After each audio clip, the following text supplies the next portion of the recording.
Hello friends, हूँ मित सिंगाला। मारी यूट्यूब चैनल माँ कुकिंग में तमारा बधाનું हार्दिक स्वागत है। फ्रेंड्स, आज આપણે રગડા પેટીસ બનાવવાની છે, તો તેની રેસીપી આપણે સ્ટાર્ટ કરીએ। માટે આપણે સૌપ્રથમ 3 બાફેલા બટાટા લેવાના છે, એક નાનું બાઉલ આપણે દાડમના દાણા લેવાના છે, ટામેટાના સમારેલા ટુકડા લેવાના છે, ત્યાર પછી ધાણા અને મરચાંની ચટણી લેવાની છે, खजूर અને આંબલીની ચટણીને લેવાની છે, ત્યાર પછી આપણે સમારેલા કાંદાને લેવાના છે, પછી આપણે કોથમીરને લેવાની છે, પછી આપણે સાવ ઝીણી સેવને લેવાની છે।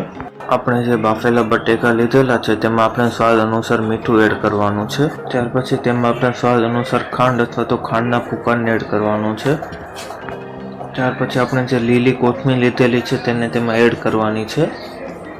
ત્યાર પછી આવી રીતના આપણે બટેકાનો માવો તૈયાર કરવાનો છે। ત્યાર પછી તેમાં સ્વાદ અનુસાર આપણે લાલ મરચાંના પાવડરને એડ કરવાનો છે, ત્યાર પછી તેમાં આમચૂર પાવડરને એડ કરવાનો છે, એક નાનો વાટકો આપણે તેમાં ચોખાના પૌવાને એડ કરવાના છે, જેથી આપણી જે પેટીસ બને તે ખૂબ સરસ બને। પ્લસ ત્યાર પછી આપણે તેને સરખી રીતે મિક્સ કરી દેવાનું છે। તો ફ્રેન્ડ્સ, તમે જોઈ શકો છો કે આપણી પેટીસ બનાવવાની સામગ્રી એકદમ તૈયાર થઈ ગઈ છે। ત્યાર પછી આપણે તે હાથમાં તેલ લગાવીને ત્યાં આપણે આવી રીતના ગોળ કરી પેટીસ કરવાની છે।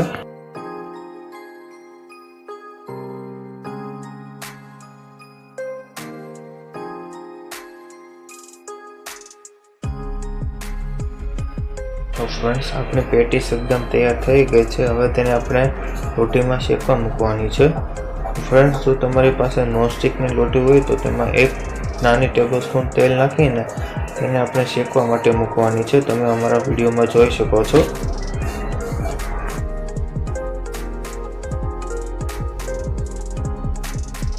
ફ્રેન્ડ્સ, જ્યારે આપણી પેટીસ એક સાઈડ શેકાય છે ત્યાર પછી તેને ફેરવીને બીજી સાઈડ શેકાવા માટે મૂકવાની છે, તમે અમારા વિડીયોમાં જોઈ શકો છો।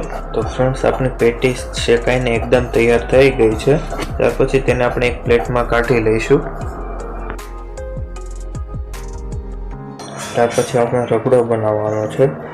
ત્યાર પછી આપણે એક કુકરમાં 1 ગ્લાસ પાણીને એડ કરવાનું છે, તે પાણી થોડું ગરમ થઈ જાય ત્યાર પછી તેમાં આપણે એક નાનું બાઉલ પીળા સૂકા વટાણાને એડ કરવાના છે, ત્યાર પછી તેમાં 1 ટેબલસ્પૂન આપણે હળદરને એડ કરવાની છે, ત્યાર પછી તેમાં આપણે સ્વાદ પ્રમાણે મીઠાને એડ કરવાનું છે, પછી તેને સરખી રીતે મિક્સ કરી દેવાનું છે।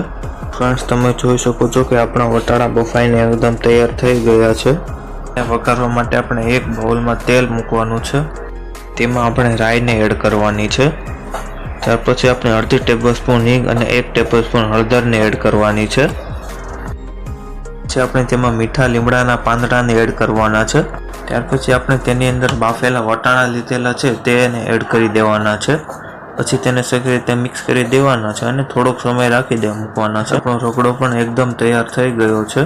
ત્યાર પછી આપણે એક ડીશ લેવાની છે, તેમાં આપણે જે પેટીસ બનાવેલી છે તે પેટીસને મૂકવાની છે, પર આપણે જે રગડો લીધેલો છે તે રગડાને એડ કરવાનો છે, તે તમારા મત મુજબ તમે એડ કરી શકો છો। ત્યાર પછી તેમાં આપણે ટામેટાના ટુકડા લીધેલા છે તે ટુકડાને એડ કરવાના છે, જે કાંદાના ટુકડા લીધેલા છે તે કાંદાના ટુકડાને એડ કરવાના છે, તે ટમેટાને અને કાંદાને તમે તમારા મત મુજબ પણ એડ કરી શકો। તેની અંદર દાડમના દાણાને એડ કરવાના છે, તેની અંદર આપણે ખજૂર અને આંબલીની ચટણીને એડ કરવાની છે, પછી તેની ઉપર આપણે ધાણા અને મરચાંની ચટણીને એડ કરવાની છે, તે તમારા સ્વાદ પ્રમાણે એડ કરી શકો છો। સાવ ઝીણી સેવને એડ કરવાની છે, આપણે કોથમીરને એડ કરવાની છે। તો ફ્રેન્ડ્સ, તમે જોઈ શકો છો કે આપણી એકદમ ટેસ્ટી અને બાર જેવી રગડા પેટીસ તૈયાર થઈ ગઈ છે। જો ફ્રેન્ડ્સ, તમને અમારી આ રેસીપી ગમી હોય તો અમારી ચેનલને લાઈક કરો અને શેર કરો। જો તમે અમારી ચેનલ ઉપર નવા હો તો અમારી ચેનલને સબસ્ક્રાઈબ કરો।